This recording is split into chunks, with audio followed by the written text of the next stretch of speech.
Ngayon ang tanong, marapat po bang i-vlog si Marian ng ibang vlogger? Pagkatapos ng inyong pag-uusap ni Idol Kalingap Rob, ano nga palang nangyari? Kaso nga lang, kung merong magbablog sa kanya na gustong tumulong, syempre po pwede pong lumaki yung kanyang ulo. So imbes na madisiplina si Marian, syempre hindi na.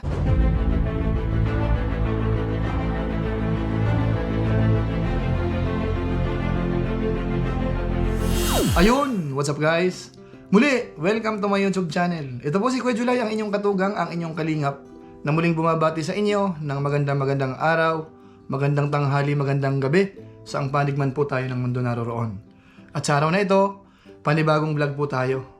At ito po ay medyo kakaiba dahil meron pong nag-send sa atin ng video na kung saan meron na palang ibang vlogger na nagbablog kay Marian.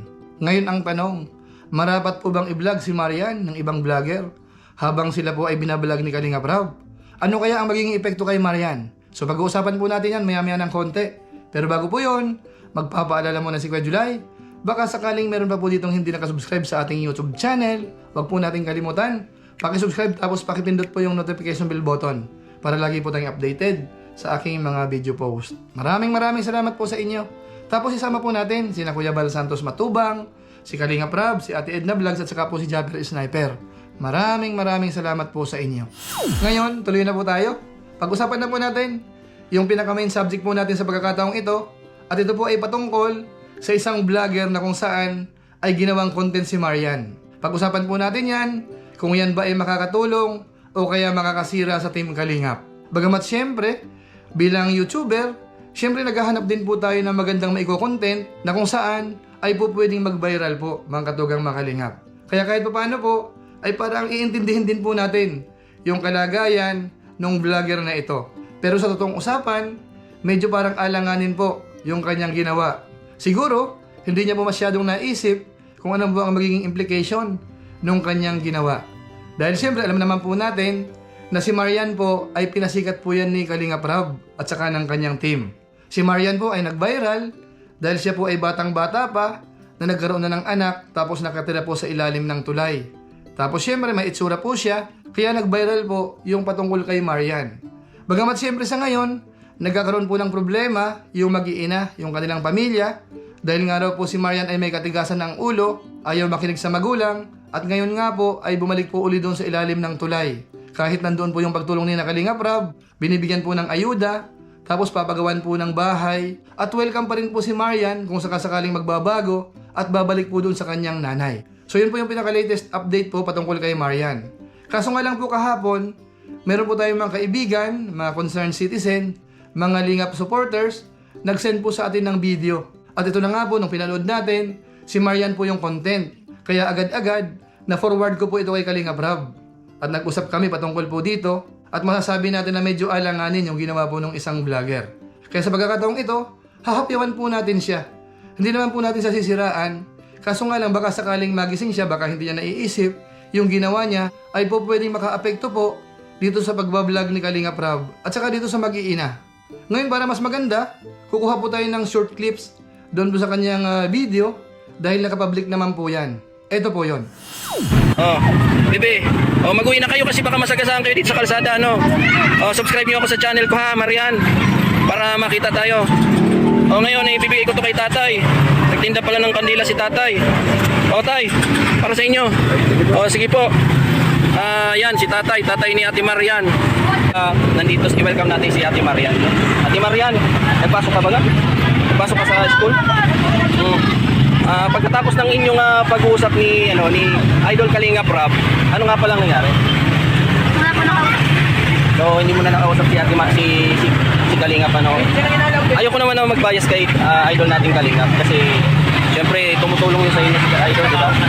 So, ngayon, kung may problema man siya sa kanyang magulang din at sa kung ano ang nila pag-uusap, labas po tayo doon, Ako lang naman ay gusto ko rin na makatulong kay Ate Marian, So yun po mga kababayan, siya po yung nag-vlog kay Marian kahapon.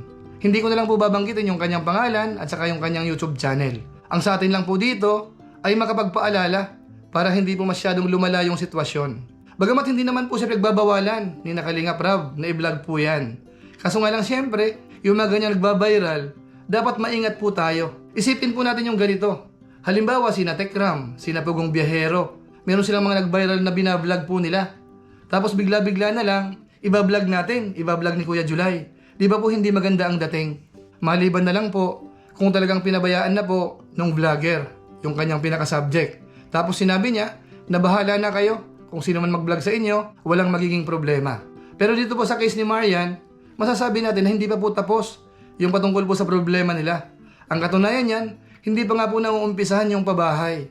Tapos sa vlog naman ni Kalingap Rab, narinig natin, binibigyan pa rin po ng chance si Marian na kung sakasakaling pupunta sa bahay nila o kaya doon sa bahay ng kanyang nanay, parang i-welcome pa rin dahil kawawa naman po yung bata.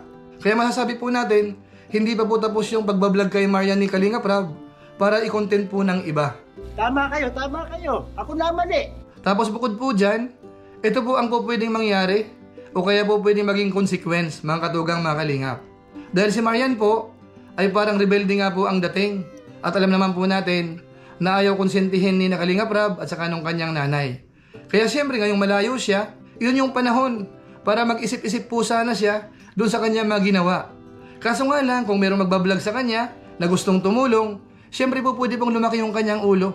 So imbis na madisiplina si Marian, siyempre hindi na, lalaki na yung ulo. Ang iisipin niya, meron namang vlogger na po pwede rin tumulong sa amin, Elmer. So ano pang magiging epekto? Lalong titigas po ang ulo niyan. So yun lang po ang gusto nating iparating dito po sa kaibigan natin o kapwa po natin na vlogger. Sana maisip natin. Baka sakaling sa ngayon, hindi niya po naiisip yan. Kaso nga lang tayo, medyo advanced tayo mag-isip. Kaya sana ma-anticipate po yung mga ganitong bagay. Dahil meron na pong mga history sa Team Kalingap. Marami na po silang na-vlog, na-vlog din po ng iba na nagkaroon po ng problema. Hanggang ngayon problema po. At karamihan po sa mga gumawa niyan, yung kanilang YouTube channel, hindi po masyadong nag-grow. Kaya ayaw po nating mangyari dito po sa isang vlogger na nag-vlog po kay Marian. So sana maisip niya po ito. Bagamat alam natin, maganda po yung kanyang intention. Makatulong din, hindi lang kay Marian, pati siguro dun sa kanyang biyanan o kaya kina Elmer, parang willing siyang tumulong. Kaso nga lang, meron po kasing epekto yan mga katugang mga Kalingap. Bagamat inuulit ko, hindi po yan pagdadamot ni Kalingap Rab. Pero bilang mga YouTuber at magkakasama sa industry, dapat marunong tayong rumespeto. Bagamat sinasabi niya, nandyan daw po yung kanyang respeto. Kaso nga lang, yung paggamit po ng content ng may content ay ibang usapan po yon. So yun lang po ang ating masasabi. Kasi mamaya, mabas po siya. Lalong-lalo na po yung mga kasamahan natin na medyo maiinit, mga kasamahan natin Kalingap reactors, na talagang kapag may mga ganitong pangyayari, mainit po sila. Binabanatan po talaga yung mga gumagawa po ng ganyan. Pero yung sa atin po sa ngayon, parang warning lang po o kaya pagpapaalala lang po sa ating mga kasamahang YouTubers. So maraming salamat po sa ating mga viewers. Sana naunawaan nyo po ang gusto po nating iparating dito po sa nag-vlog kay Marian. So maraming salamat po sa inyo. At gaya po ng dati, bago tayo tuluyang magtapos, gusto ko lang po munang i-shoutout ang mga sumusunod.